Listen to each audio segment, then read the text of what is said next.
Andasko ka wachako ayanga twak marokinyi makawuono recho aka achiel kod Okinda. Nyaka sani waneno ka jatend piny William Ruto e thuolo mar dweche adek ene mosebede apisi mare. Naneno ka jotend migepegi ne ochamo muma to ka gisechamo muma to koro gichako tiyo ayanga. To nyaka sani bende nitiere lokruoge ma bende osetim.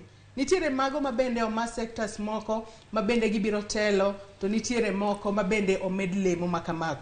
Paro makamano ma bende jatend piny Kenya William Ruto timo. Aseneno ka bende kata kwang'iyo gazeti makawuono jomoko mantiere Azimio osebedo ka osechako kwedo paro makamano ka giwacho ni ene tok chika, ene tok katiba ma pacho kae. Korka kori Okinda ka chako kodi. Erokamano Joyce. Ing'eni mae sirikal manyako.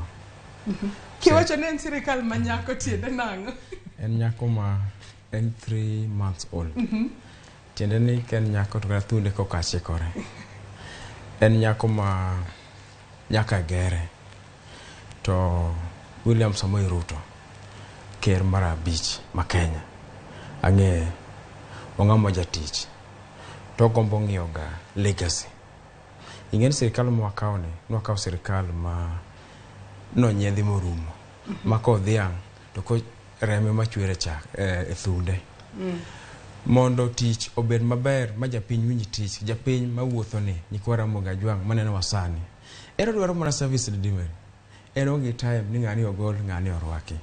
To mondo japiny kaka nyikwa Ramogi Ajwang' nwang' tich maber, nyaka rais kata ker mar abich Dr. William Samoei Ruto kaw jok manyalo yiero agenda mare, jok manyalo serve agenda mare, gi jok manyalo timo agenda mare ne jopiny. An aungo kendo aunge yo man malo kabisa mar yiero kata kelo lokruok e migepego.